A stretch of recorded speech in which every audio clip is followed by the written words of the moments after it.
So hello everyone, কি অবস্থা সবার, কেমন আছেন? আশা করি সবাই ভালো আছেন। আমাদের ইউটিউব চ্যানেলে নতুন আরও একটি ভিডিওতে প্রত্যেকে স্বাগতম। গাইস, এই মুহূর্তে আপনার স্ক্রিনে যেমনটা দেখছিলেন, অর্থাৎ খুব সহজে আপনার যদি একটি অ্যান্ড্রয়েড স্মার্টফোন থেকে থাকে, আপনি ইজিলি সরাসরি ডেস্কটপ আপনি ইজিলিভাবে বানাতে পারবেন এবং কম্পিউটারের যতগুলো ফিচার রয়েছে এখন থেকে খুব সহজে আপনি অনায়াসেই আপনি কিন্তু স্মার্টফোনের মাধ্যমে উপভোগ করতে পারবেন। সো গাইস, এটা অনেকেই আসলে ভেবে থাকবেন শুরুতে হয়তো এটা কোনো ডেস্কটপ আসলে থিমস বা অন্য এনিথিং হাউ। সো গাইস, এটা কোনো এমনটা না, আপনি ইজিলিভাবে এবং সম্পূর্ণরূপে কম্পিউটারের মতো হুবহু স্মার্ট ডেস্কটপের মতো আপনি কিন্তু ব্যবহার করতে পারবেন। সো গাইস, অবশ্যই জানতে হলে আমাদের আজকে ভিডিওটি কোনো প্রকার না টেনে সম্পূর্ণ দেখার অনুরোধ থাকবে। তাহলে গাইস আর কথা না বাড়িয়ে চল মূল ভিডিওটি শুরু করা যাক। So let's start. দেখতে পাচ্ছেন আমরা যেভাবে আসলে উইন্ডোজ সেটআপ দিয়ে থাকি সেভাবেই কিন্তু আসলে স্টার্টিং উইন্ডোজ একটি লেখা চলে এসেছে এবং আপনার স্ক্রিনে কিন্তু একটি অ্যানিমেশন উইন্ডোজ যুক্ত চলে এসেছে এবং হুবহু কিন্তু কম্পিউটার মতোই আসলে সেটআপটি নিল। এবং আমরা যদি এই মুহূর্তে আসলে স্ক্রিনে লক্ষ্য করি সেক্ষেত্রে খুব সহজেই দেখতে পারবো এরকম একটি ইন্টারফেস।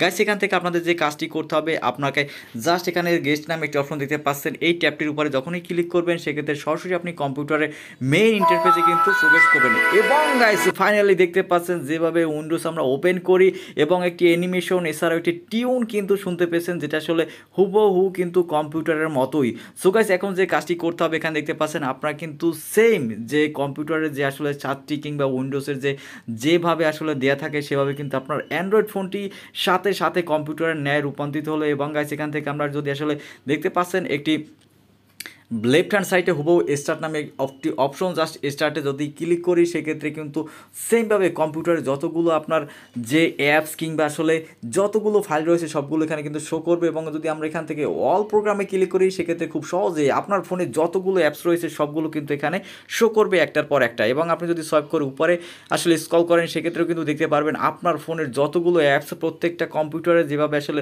অল প্রোগ্রামে গেলে আসলে দেখা যায় সেভাবেই কিন্তু আসলে দেখা যাচ্ছে। এবং আমরা যদি এখান থেকে আসলে ব্যাগে আসি, এছাড়াও লেফট হ্যান্ড সাইডে দেখতে পাচ্ছেন একটি কম্পিউটারের ন্যায় একটি অপশন লেখা, জাস্ট এই কম্পিউটারের ভিতরে যদি প্রবেশ করি সেক্ষেত্রে আসলে কি আমাদের দেখা যায় একটু এক নজরে দেখে নেব। জাস্ট ডাবল ক্লিক করব এবং যখন আপনি ডাবল ক্লিক করবেন হুবহু কিন্তু কম্পিউটার মতো আপনার স্ক্রিনে এখানে কম্পিউটারের যে আপনার হার্ড ডিস্কের যে সকল তথ্যবলী থেকে থাকে সেগুলো কিন্তু এখানে শো করবে। এবং গাইস দেখতে পাচ্ছেন এখানে কিন্তু আপনি হুবহু কম্পিউটার মতো মিনিমাইজ অপশন পাবেন। ইচ্ছা করলে কিন্তু আপনি ছোটো আকারে এখানে দেখতে পারেন কিংবা আসলে বড় করেও কিন্তু দেখতে পারেন। এছাড়াও মেন যে পয়েন্টটা ফিচারটি, অর্থাৎ আপনার কম্পিউটারের ডেস্কটপে যতগুলো আসলে এসএসডি কার্ডের ফাইল থেকে থাকে সেগুলো কিন্তু এখানে দেখতে পাচ্ছেন এবং এখানেও কিন্তু রয়েছে।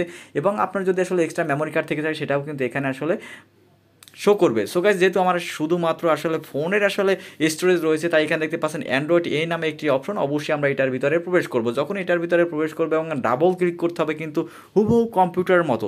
এবং গাইস, এখানে দেখেন সোয়াইপ করলে যতগুলো আমার ফোল্ডার রয়েছে প্রত্যেকটা ফোল্ডার কিন্তু কম্পিউটারের ন্যায় কিন্তু ফাইল আকারে শো করতেছে। এবং এখান থেকে বেরিয়ে আসে একটি মাত্র উপায়, অর্থাৎ কম্পিউটার মতো এখানে দেখতে পাচ্ছেন ক্লোজ অপশন, জাস্ট যখনই ক্লোজে ক্লিক করবেন আপনি সেমভাবে কম্পিউটার মতো কিন্তু ব্যাগে চলে আসতে পারবেন। এছাড়াও আমরা দেখতে পাচ্ছি এখানে কিন্তু লেফট হ্যান্ড সাইডে রিসাইকেল বিন, অর্থাৎ যে কোনো ফাইল যদি আপনি ডিলিট দিয়ে থাকেন সেক্ষেত্রে কিন্তু এই রিসাইকেল বিনে আপনি সেই ফাইলটি থেকে যায়, এটাও আপনি খুব সহজে কিন্তু সেখান থেকে রিকভারি করে নিতে পারেন। এবং যে মেইন যে ফিচারটি, আপনি এখান থেকে প্রত্যেকটা একদম হুবহু, আপনি যদি মনে করেন যে এটা শুধুমাত্র থিম আকারে বা অন্য আকারে এখানে থাকবে এমনটা না, আপনি হুবহু কম্পিউটার মতো যে সকল ফিচার রয়েছে কম্পিউটারের মধ্যে আপনি প্রত্যেকটা অপশন এখানে ব্যবহার করতে পারবেন। এবং আমরা যদি স্ক্রিনের কোথাও আসলে লং প্রেস করে ধরে রাখি সেক্ষেত্রে দেখতে পারবেন রিফ্রেশ নামে অপশন, জাস্ট রিফ্রেশে ক্লিক করলে আপনার এটা কিন্তু অবশ্যই রিফ্রেশিং হবে এবং এটা কিন্তু খুব স্মুথলিভাবে কাজ করবে। এবং আপনার ফোনের র্যাম রোম যত ভালো হবে অত ফাস্ট কিন্তু আসলে এই কম্পিউটারটি আপনার ফোনে আসলে রান হবে। সো গাইস, বুঝতেই পারতেছেন। এবং এখান থেকে আসলে বেরিয়ে আসার একটাই উপায়, সেটা হচ্ছে দেখতে পাচ্ছেন এখানে স্টার্টিং অপশন, অবশ্যই স্টার্টে আবার ক্লিক করবো এবং এখানে ক্লিক করলে দেখতে পারবেন লেফট হ্যান্ড সাইডে শাটডাউন নামে একটি পয়েন্ট, যেটা আমরা সাধারণত আসলে কম্পিউটার দেখে থাকি। অর্থাৎ গাইস, এখানে মূল কথা সেটাই, আপনি একটি কম্পিউটার যতগুলো ফিচার এবং যেভাবে থাকে প্রত্যেকটাই কিন্তু এখানে পাবেন। জাস্ট এখানে দেখতে পাচ্ছেন শাটডাউন, যেটা আমি মার্কিং করে দিয়েছি এবং এখানে শাটডাউনে আপনি ক্লিক করবেন সেক্ষেত্রে আপনারা দেখতে পাচ্ছেন শাটডাউন হচ্ছে এবং আপনার কম্পিউটারটি কিন্তু এই মুহূর্তে অফ হয়ে গেছে। এতক্ষণ আপনারা দেখতে পেলেন একটি আপনার হাতের অ্যান্ড্রয়েড ফোন কীভাবে আসলে কম্পিউটার রূপান্তরিত করবেন। এখন এটা কীভাবে সম্ভব গাইস, এর জন্য আপনাদের যে কাজটি করতে আপনি সরাসরি চলে যাবেন প্লে স্টোরে এবং প্লে স্টোরে যাওয়ার পর জাস্ট আপনি Win7 লিখে যখনই সার্চ করবেন অবশ্যই সবার উপরে যে আসলে অ্যাপ্লিকেশনটি চলে আসবে, আপনি Win7 সিমু এই অ্যাপ্লিকেশনটি ব্যবহার করবেন এবং সেক্ষেত্রে আপনি সাথে সাথে কম্পিউটারে যতগুলো আসলে ফিচার রয়েছে প্রত্যেকটা ফিচার কিন্তু একদম ইজিলি আপনি ব্যবহার করতে পারবেন। এবং গাইস দেখতে পাচ্ছেন অলরেডি আমি কিন্তু এটি আসলে ইনস্টল করে নিয়েছি, আপনারাও কিন্তু এটা ইনস্টল করে নেবেন। সো গাইস, এই ছিল আমাদের আজকে ভিডিওটি। আশা করি যদি ভিডিওটি ভালো লেগে থাকে সেক্ষেত্রে লাইক, কমেন্ট, শেয়ার এবং সাবস্ক্রাইব করতে ভুলবেন না। দেখা হচ্ছে পরবর্তীতে অন্য কোনো ভিডিওতে।